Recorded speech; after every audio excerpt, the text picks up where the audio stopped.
obsolete, Mr. Wordsworth. Lie. No man is obsolete. It's a cookbook. Who are we? When will they take the bandages off? You're a bad man. You're a very bad man. This lemon sucker here. He's the most suspicious of the bunch. My name is Talking Tina, and I'm beginning to hate you. I believe you're going my way. Live from Willoughby at the heart of the Twilight Zone. Here are your hosts, Alex and Tyler, the prestigiously perfect podcast in which we call The Twilight Zone. What is up, Gnomies? I'm Alex. And I'm Tyler. Welcome to the Twilight Gnome Podcast, episode 57. Which episode of the Twilight Zone are we going to be discussing this week, Tyler? This week we got Long Live Walter Jameson. Season 1, episode 24, original air date March 18th, 1960. This was written by Charles Beaumont and directed by Anton Leader, who did 2 Twilight Zones. He did 2 pretty decent ones. Like, this one's okay. I'll show my hand a little early here. This one's okay. But he also did The Midnight Sun, which is pretty fucking awesome. I love that episode. So, we'll jump right into it, Ty. What was your favorite moment? My favorite moment was the shot of the old woman with the, when she gets the light turned on to her when she's in the study. I just really like this. There was a really cool shots in this episode. Whoever was the cinematography director did a really good job with a lot of shadow play. So. I noticed that as well, and also that reminded me of a very David Lynch thing. I know, again, I say it in so many episodes, but it definitely feels like it drew inspiration for. Oh, obviously, reverse. Obviously Lynch came first, yeah, but I mean Lynch came second, but yeah. I was listening back a few episodes ago. I can't remember. I think just sometimes I don't know. We don't necessarily call each other out, or if we're just kind of half paying attention, so we don't call each other out on shit. But I was talking about a century or something, and I was we were talking about, because I said 18th century or whatever, and we were talking about how sometimes it confuses people, because when you think of the 18th century, you're not thinking of it being 1700s. And then I said something to the effect of because the first century was year 100 through 999, but that's a fucking millennium, not a century. But you know what I meant. Yeah, we get year it. 1 through 99. But I had to re-say that because I think you just messed it up this time too, because you said the first century was starting with 100. You meant to say the first century was starting with 0 to 99. Yeah. See, I'm listening. I just don't like to call you out because I'm I'll let it slide. But I said a whole millennium last time I said that. But either way, we don't claim to be geniuses here. But my favorite moment was the aging transformation scene. I think that was really well done. And obviously they did that with that red light or whatever they call that. Yeah, it was. They definitely used parts of it to be the red light, but then other times too, they just used simple cuts like they did with the Howling Man, where his transformation is just kind of blocked out through the different shots. So it was definitely really good too. I liked that a lot. We have the technology to rebuild it. Doctor, what have you created? I am, for all intent and purposes, AI Serling. So every week I put a prompt into ChatGPT, come up with a Rod Serling style intro, and this week it came up with this. I think this is actually a pretty decent one.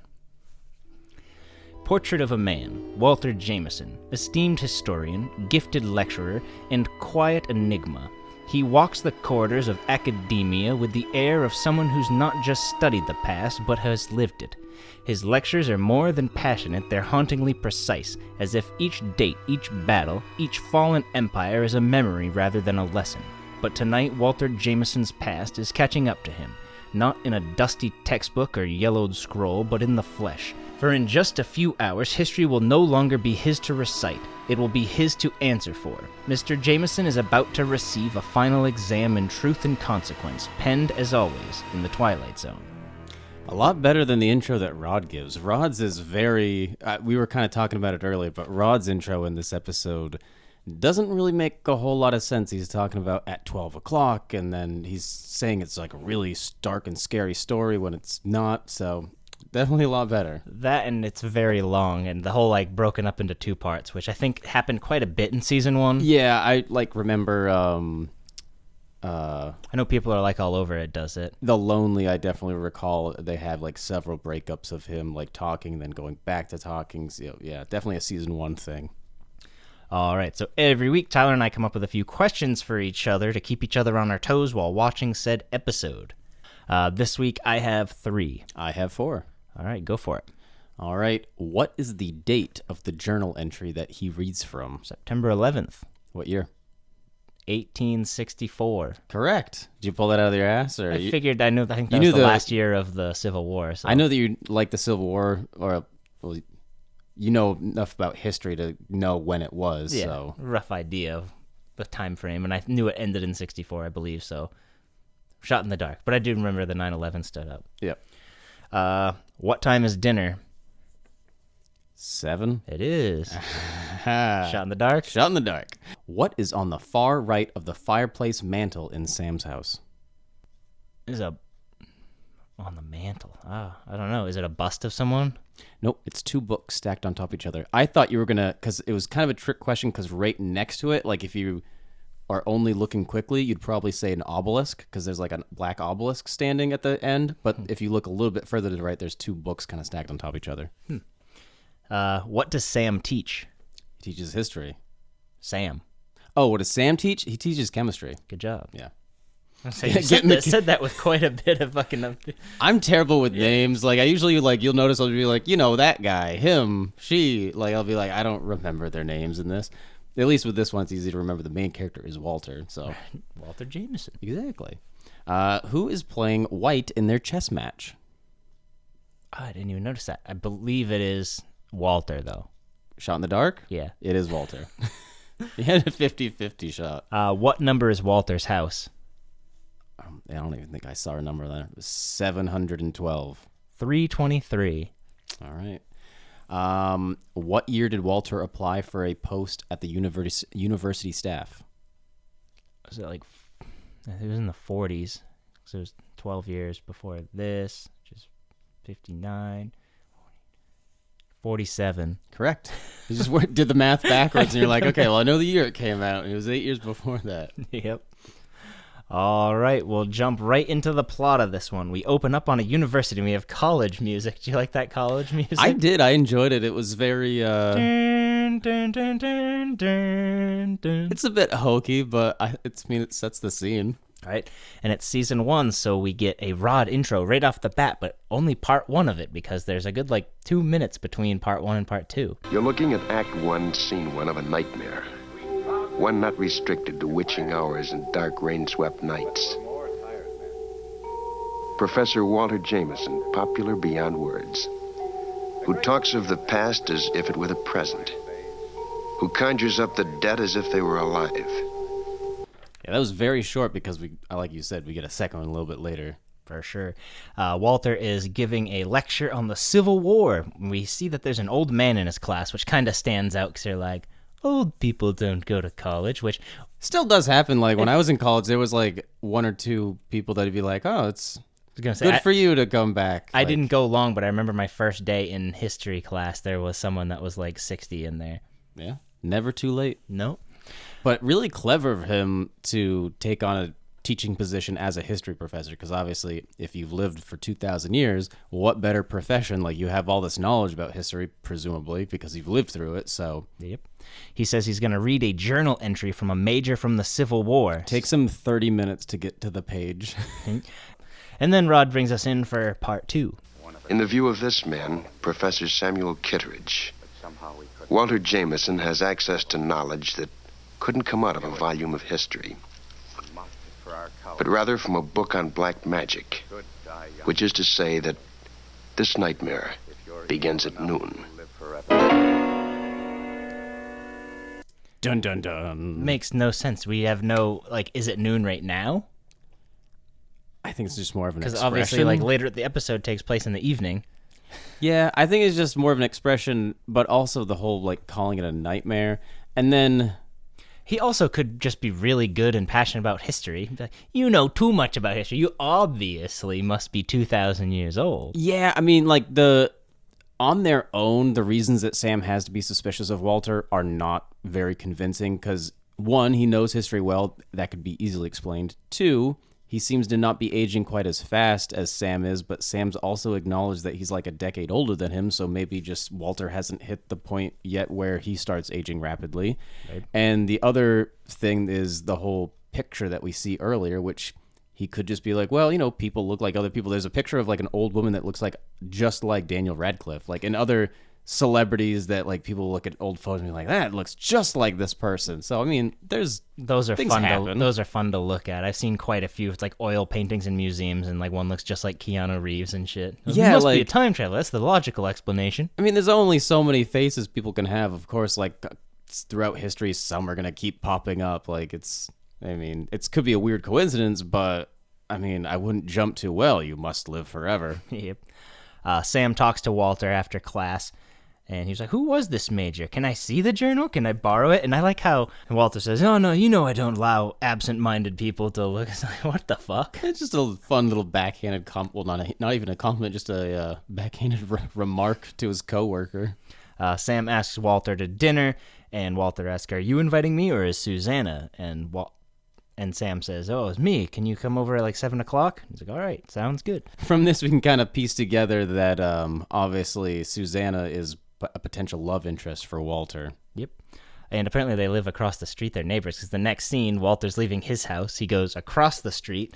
Before we get a shot of this suspicious-looking old woman who's kind of stalking Walter from behind a tree. Peeping Tom. I just watched him jack off. Would she be called a peeping Tom, or would she be called a peeping Tina? Yeah. Could be. But I like the angry face is just like, I'm disgusted in what you just did to those linens. But anyway, yep, she's watching, and then Walter goes inside Susanna and Sam's house, and he's pretty much like, hey there, doll face, and she's talking about her becoming a PhD, and Walter's pretty much just saying that, don't need to do that, you're just going to be a housewife anyway, and Sam overhears, no, she will not, which obviously if someone was talking to your daughter like that, you'd be like, shut the fuck up, dude. Right, like if that was my daughter, I'd be like, dude, leave my house right now. What the hell is your problem? Yep. And then also knowing later on what we know about Walter, where he's just going to fall in love with her for like a decade and then dump her. Like, what a shitty thing to do. Be like, I don't think you need an education. I'll take care of you. Just kidding. I'm going to dump you when you start getting wrinkly. Like, that's fucked up. Walter is a gigantic piece of shit. He is. They eat dinner and... Oh, also, but then something creepy about what Sam says too. He says, she's going to get that PhD if I have to spank her. A little also creepy on Sam's end, too. A weird thing to say. I don't think it has as much sexual connotation in the 60s, but it's still 1959. I mean, still very, like, I'm going to spank you, daughter, if you don't get your PhD. Like, that's weird. And they all say it as if he says it a lot. Did you notice that? Because they're all like, yes, we'll spank, and they all saying it in unison. Like, he... is really into spanking him. Old Spanky Sam, they call him. But anyway, they eat dinner. Sam says that he wants to talk to Walter alone. He says, go study, Susanna. Sends her to her room, and she's almost 30. Go study. Which, I know obviously we just stated earlier that anyone can go to college at any time, but like you should probably be getting done college at like 22, 23. I mean, I was saying that more because... she's almost 30 and her dad's sending her to her room and telling her he's going to spank her. Like, it's very infantilizing. It's definitely, I think, a product of its time, obviously. Freaking, until they were married, you're still your dad's property almost back then, it seems like. Yeah. And then the two gentlemen play chess. Sam looks at Walter's hands, and Walter's like, what are you doing? And he's like, tell me something, will ya? All I could think of was Always Sunny, where the lawyer just really has like small hands and he wants to like pretend he has bigger hands. He's just like holding Walter's hand. My like, hands on yours. And Sam asks him, he's like, can you please tell me something? How old are you? And I'll play a little bit of this because it's pretty decent. Walter, tell me something, will you? Of course. How old are you? 44. I seem to recall that when you applied for a post on the university staff, you listed your age as 39. That was, let me see, 1947, which would make you 51. Come on, Sam. All right, I'm 51. So already we catch that he's lying about his age, and from the dad's perspective, even if he thinks that he is the age that he says is 51, like that's a 20-year age gap or 20+ year age gap between you and my daughter. Like that's not okay. Yeah, I mean, the best to you if you want to try and make it work, but I don't know. I would totally be against anything over like 7 years, maybe max. Yeah. But to each their own, I suppose. He's like, what, am I too old for Susanna? Is that it? And Sam's like, oh, in a sense. He's like, when I met you, I had hair and I still had all my teeth. And that was 12 years ago, and I aged and you didn't. He's like, your students say you teach history as if you lived it. Sam looks at the Civil War book, and he kind of has a shocked look on his face. And Walter's like, you look like you've seen a ghost. Sam's like, maybe I have. Did your grandfather serve in the Civil War? No. And who's this? Dun, dun, dun. I don't get, one, why he has a shocked look, because clearly he already looked it up prior to this conversation. Just opens a random book to the page that has a picture of Walter. And then the other thing, too, is from Walter's perspective, like, he obviously can, like, kind of predict where this line of inquiry is going, and he should have the knowledge to be like, oh, I should probably lie and say, yeah, I did have a relative of mine in the Civil War. Like, why tell the truth on that part? True. He was a rebel, though. Distant family. Yeah, so he shows him the picture. That's clearly Walter Jameson in the Civil War. He's like, you shouldn't have kept the ring. It was a dead giveaway. That same ring and the same mole on your face. Tell me the truth. That's you, right? Walter's like, yes, it's me. And Sam says that he had suspected for a very long time. And Sam asks again, well, how old are you, Walter? And he's like, you wouldn't believe me if I told you. I'll play a little bit of this because this one's kind of pretty funny. Like, old enough to know this guy. Fucking thing is Play-Doh. How old are you, Walter? You wouldn't believe me. I can believe anything now. All right. Let's say that I'm old enough to have known this gentleman personally. Plato? But that was over 2,000 years ago. I knew you wouldn't believe me. No, it isn't that. It's 2,000 years. I like how they had to spell it out for the audience really good. Yeah, because for all you who aren't history buffs, that was almost 2,000 years. Not just that, but like the bust says Plato, and he has to say it out loud. Like, is that for people that can't read? Who the fuck is Plato?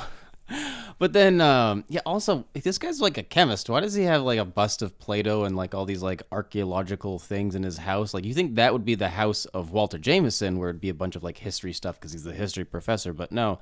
Sam's a chemist. Shouldn't he have, like, beakers? I mean, I guess you don't bring your work home with you. I don't know. Maybe he has interests outside of chemistry. Quite possibly. Beakers and shit. Quick, doesn't Sam kind of remind you of Slughorn from Half-Blood Prince? Like, no, not like looks-wise, but, like, the way he talks and, like, his mannerisms and stuff are very much like that. Sam? Yeah. I know he doesn't look I was going to say, like, he looks nothing like him, but yes, I guess the mannerisms.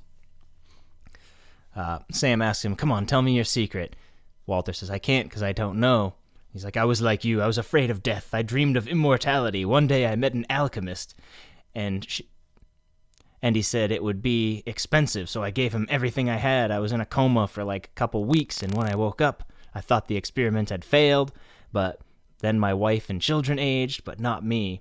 And he's like, do you want to live forever as you are now, old and sick? Like, what age do you stop? And Sam says, well, it's better than dying. Walter's like, no, it's not. You love a rose because one day it'll end, which is pretty easy for someone who keeps living to say. Yeah, and he even acknowledges the whole, like, that he himself wouldn't be willing to kind of end his life. He kind of brings up that he has a gun, that he kind of wants to, but he's also too cowardice to actually go through with it. Like, he realizes because he's lived so long that, yeah, he has this like wisdom of, yep, a rose is only beautiful because it doesn't last, but he also doesn't have the courage to kind of, follow through and... Right. I do like how he says that he's been close to death many times, to which Sam says, you've never been in an accident or anything? He's like, no, just lucky, I guess, which means he's not immortal. So, like, the odds of going that long without being hit by a car, I wonder if can you still get diseases? Like, what's that much? I don't know. I don't. Yeah, it's not really clarified, but I would imagine like it obviously rules out like all accidents and stuff like that. To which to him, to his point, he says like, you know, some people are just lucky and he's avoided like accident and war. Well, he was in a war. I'm surprised that didn't, you know. Right? Maybe. Nothing Well, he said he happened was there. cowardice. Maybe he just hung out behind enemy lines. Behind enemy lines, that's the worst place to be if you're a coward. No, I'm playing both sides. They way won't I'll know. always win. Right? They think I'm on their side. Sam says, I suppose you've been married many times then? And I'll play a little bit of this because Walter's like, I tried to warn you that, I don't know. Just he's such a fucking piece of crap. How long with each woman, Walter? 10 years? 15 years? I see. Sam, I tried to resign 6 months ago. You talked me out of it. Do you remember that? Yes. I knew Susanna was falling in love with me, and I knew what would happen. It's happened before. A few years of happiness, and then I tried to warn her. Then why didn't you leave? Because by then it was too late. I was in love with her. Yeah, he's just being a total creep here. Like, he knows that, yes, he might be in love with her for the moment, but he obviously knows that he's probably it's gonna end exactly like all of his other relationships, where he eventually just ditches them and pretends that he doesn't exist anymore, which the fact that he's just been going on like this for ages and clearly hasn't learned any lesson at all. Right. I do like how it plants the seed that he had many wives, which, do you think you could draw a parallel, or like, would you come to the conclusion that old lady was If she an didn't- ex of his or whatever? Yeah, I mean, she didn't even have to state it. Like, it's very obvious. Yeah. Know what I'm saying? Like, even before she goes into that room. Yeah. I think you could probably assume, now that you've heard this conversation, that he's had previous wives, you'd probably, at this moment in the episode, think, oh, that woman stalking him must be his ex. Yeah. Or one of his exes. Sam tells Walter that he can't marry his daughter. Obviously, she overhears this. Why not? He thinks I'm too old for you, baby. Come on, let's get out of here. Let's get married tonight. Super douche. Get you things. We leave in 15 minutes. Your prettiest things. And then Sam's like, I'll tell her, Walter. She won't believe you. You won't even believe yourself tomorrow. Like, what the fuck is that supposed He's to mean? gaslighting him. Gaslight. And then he runs across the street, and it's here we get like some more cool shadow shots as he's like running into the house, and just a lot of really cool lighting, a lot of cool directing art style here. And then he walks into his office, which is also like pitch black, and just really kind of sets the eerie sort of vibe. Yep. And inside said room is a woman, and we hear a voice. Hello, Tommy. I'll play this. Hello, Tommy. Who are you? Don't you recognize me, Tommy? Look into my eyes. You called them the most beautiful you'd ever seen once, a long time ago. My name is Jameson. Professor Walter Jameson. Don't pretend. I know who you are. You're Tom Bowen, my husband. Dun, dun, dun. What a creepy way to, like, I mean, it's very theatrical with her sitting in the dark room for presumably hours, waiting for him to arrive at his house, and then waiting for him to get into the room, not say anything, and then, when it's most creepy, say, hello, Tom. I would like to do that to someone one day. It'd probably scare the shit out of them. If my daughter ever leaves the house and she comes back as a teenager, I'd just be the person in the chair in the dark. Shh, don't wake my dad up. I've been up, actually. You need to have, like, a cat on your lap and, like, have one of those rotating chairs and just, like, swivel around. Hello, Mr. Bond. The old lady says that I saw your picture in the newspaper. He's like, For their engagement. Mm-hmm. And he's like, you can't do this to her. You're going to leave her just like you left me, and I won't let you marry her. You're mine. She grabs the gun. And she, well, before she kills him too, she says, "You can't go on hurting people," which I don't like the two lines. I like the line, "You can't go on hurting people." Like, that should have been her only motive. But the line before, where she says, "You're mine," makes it seem more of a selfish motivation for her to kill him, and not a selfish one of stopping him from hurting others. I feel like it could have been a little bit of both. Yeah, but I just think it would have been better for her character if they just removed the whole line, "You're mine." Like, it just, I don't know, it seems... It'd be like if you did a heroic act and right before you die, you just say something incredibly fucking, like, disgusting. Right? Like, it'd be like, oh, I don't know how I feel about this person now. Like, Yep. So the old lady fires the gun. Sam hears this at his house. He walks over. He asks the old lady, what happened? Because now she's outside. She's hanging out by a tree, just creepily staring at the house. And yeah, like you said, Sam comes by, asks her what happened. She doesn't say a single word, just walks off into the night. And Sam goes inside. Walter, are you all right? Well, I don't know. I'll call a doctor for you. No, don't. It's happening. It's finally happening. At last. And then pretty good old man makeup. Yeah, and like you said, with your favorite moment, like the aging effect, where they must have used like a light and like changed so that certain makeup underneath started to get revealed. Yep. And I like his last words, nothing lasts forever. And Susanna runs over. Oh, wait, before, just before he says that, just before he says nothing lasts forever, he makes the most weird moan. Can you please play that? That just made me laugh so hard. Nothing lasts forever. Thank God.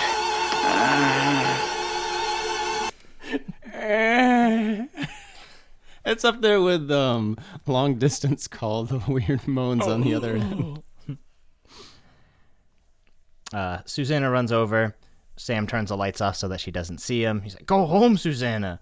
And then she's like, no, I want to see him. And he's like, wait a minute. Actually, he's gone. It's just clothes and dust on the ground, just like in Queen of the Nile. Yeah, dust. Except they did it first. Dust, only dust. He's like, what's that on the floor? Just dust. And then Rod takes us out.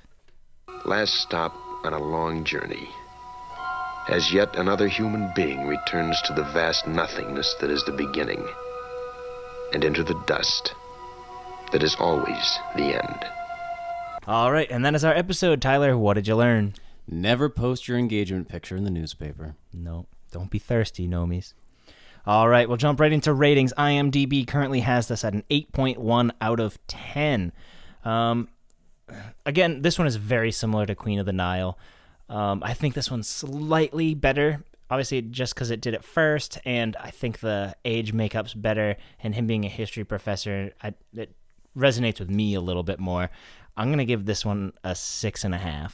All right. I'm giving this one a 7.5, same score I gave Queen of the Nile. It's so hard not to compare the two, where they are very similar in kind of story and everything, but I like that this one had a better message about how death gives life meaning. It had a good ending with the just comeuppance, and there was good eerie vibes too with the old ex-wife stalking him. But in terms of what the Queen of the Nile did better than this one, that I would say this was more dialogue heavy, a little bit slower, and it lacked the mystery that Queen of the Nile had. So, I mean, one was sort of better in some areas. This was sort of better in other areas. So overall, I'd say they're pretty equal to me. This one probably might slightly edge out Queen of the Nile, but I'd still put them both at the 7.5. Who are they? Where are they? What are they? Let's find out together in the Twilight Gnome presents Inside the Twilight Zone. All right, so this week we have Kevin McCarthy. He played Walter Jameson. He was in quite a few things. I think he had like over 200 credits to his name. He was in 2 Goodyear Playhouse, 1 Alfred Hitchcock Hour, 1 Man from U.N.C.L.E., 2 Hawaii Five-0. He was in the movie Invasion of the Human Body Snatchers, and he was in Twilight Zone, the movie made in the 80s, in the It's a Good Life segment, and he was in the Weird Al movie UHF. Then we have Edgar Stahli. He played Sam. He was in 1 Gunsmoke, 2 Playhouse 90s, 1 Perry Mason, 2 Goodyear Playhouses, which has Wally Cox on the thumbnail for the whole show, so I got excited. I was like, oh, because usually if you did that with Wally Cox, you're in Mr. Peepers, but to no avail. Then we have Estelle Winwood. She played Laurette Bowen, the old woman. She was in 5 episodes of the 1960s Batman. She was in 1 Bewitched, 1 Quincy M.E., which a lot of Twilight Zone cast and alumni are in that. It has Jack Klugman as the main character. He's a doctor. He's a coroner, like someone who, like, someone who examines does the post-mortem examinations. Yeah, and it seems pretty interesting. All 3 of the main cast there that I just said actually all lived quite a long time, which is funny because they were in the episode Long Live Walter Jameson. Estelle, the old woman there, lived to be 101. Kevin McCarthy, who played Walter Jameson, lived to be 96, and the guy that played Sam lived to be 89. And in Walter's diary there, he said that it was September 11th, and just a kind of a little coincidence, but Kevin McCarthy, the actor actually died on September 11th, 2010. They used the red light exposure effect to get that makeup looking good, and I think that came out really good. I think so. That was my favorite shot of the whole episode. In total, this episode cost $42,726. The director received $1,000, and the cast received $6,496. What'd you say your name was? What's in the name, Mr. Benedict? Really? It's a mere question of semantics. Just language. A mere stretch of words. All right, so every week, Tyler and I come up with a few alternative titles for the episode we are watching, and I have 4 this week. I have 6. All right, go for it. I'll start with my debacle. I got the Dust debacle. I have the Deathless debacle. Oh, nice. I have the Centennial Casanova. I have The Past Will Come Back to Haunt You. I have What Gives Life Meaning. I guess I only have one more. The Perpetual Problems of Professor Jameson. Yeah. I have The Eternal Professor, Making History Come Alive, and Dust in the Wind. I like The Eternal Professor. It seems like it could be like a funny comedy thing. We'll be back to The Eternal Professor. Yeah, like always getting into wacky stuff. Yeah. All right. Switcheroos. I have like 5 or 6 here. I have 3. All right. I'll go first then. Judgment Night. No. Time Enough at Last. You want me to go again? You go. That's fine. Yeah, go for it. Dust. Yep, I have Dust. Execution. Nope. Short drink from a certain fountain. Yep, I have that one. That was my last one. All right, actually, I got one. The Whole Truth. Nope. Yeah, that's good. Yeah. You are now about to penetrate the Twilight Zone. All right, it's time for everyone's favorite segment. It's our porno parody title of the episode. I have one and Tyler has one. These are always gold, so get ready to laugh, nomies. I have The Long Cock of Walter Jameson. I have Long Dick Walter Jameson. There's only so much you can do with it. The Long Dick? The name.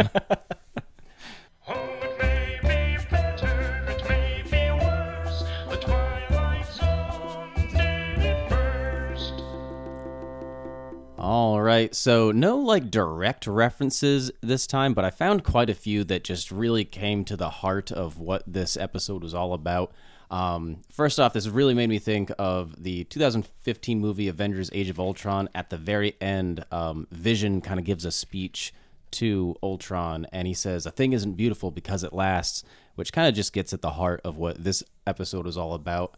And then another Marvel movie, 2016's Doctor Strange, a similar discussion between Doctor Strange and the Ancient One, where the Ancient One says, "Death is what gives life meaning. To know your days are numbered, your time is short." So both very resonating with the kind of moral philosophy of this episode. And then there's also a 2013 Korean drama called My Love from the Star. And in it, there is a history professor who is an alien that this alien race like lives for a really long time. So this guy has been living in Korea for like thousands of years. So he knows history just exactly like Walter does. And only one of his coworkers at the university is aware of this. So a lot of parallels there between someone living for a long time becoming a history professor. And then you also get Deadpool because Walter kind of explains how he got it by like kind of going into this comatose state when this person was putting all these experiments through him, which kind of likens it to Deadpool, where he gets his regenerative abilities in the movie at least, where he's kind of subjected to a bunch of different experiments. So now he can kind of live forever. And then obviously, last but not least, Queen of the Nile uses very similar kind of plot devices and the whole man turning to dust shot there. Yep. All right. Every week, Tyler picks the episodes, and he does so by showing me an AI-generated picture. I play a little game where I have to guess what it is. We're in our original format thing here? Yep, so we've done time, and this was death, so that means there's still an other, an alien, and a future. I'm going to hope for an alien, but I don't think you're going to blow our load on the alien. Are you ready? Yeah.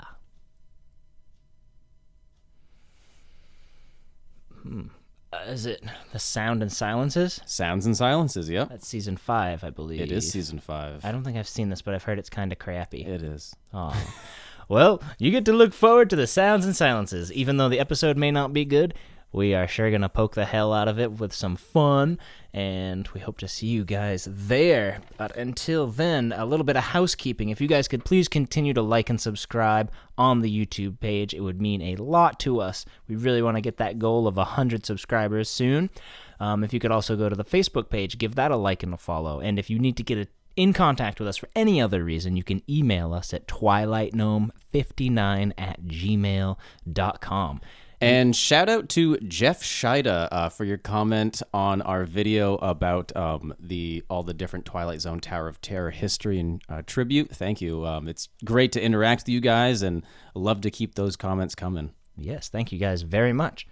My final question. Would you want to live forever? I would imagine no. No. But I have another one, too, where Easter is Sunday. What is your favorite thing about Easter? Oh, that's kind of why I picked this episode. Really? Because Easter, because like he is risen, like, I don't know. I don't know wasn't where resurrected. Yeah, but it said, I hadn't watched the episode yet before, when I picked this, and I was like, oh, long live, like living forever. And I was like, oh, that's kind of Easter-ish. So it's a very weak link of why I put this. I just remembered now why I picked this episode for this week. What's your favorite thing about Easter? Do you like Easter?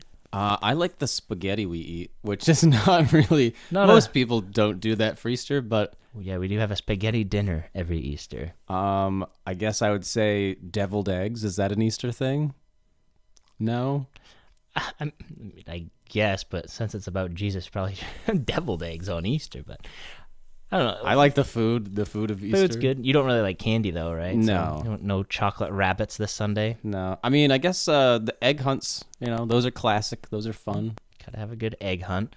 I'm looking forward to some carrot cake myself. I love carrot cake. But until then, Nomies, is there anything you want to say, Ty? Yes. I hope you have a wonderful Easter, if that's what you celebrate. And thank you for stepping into the Twilight Gnome with us. It's 4 o'clock, the howling man is gone.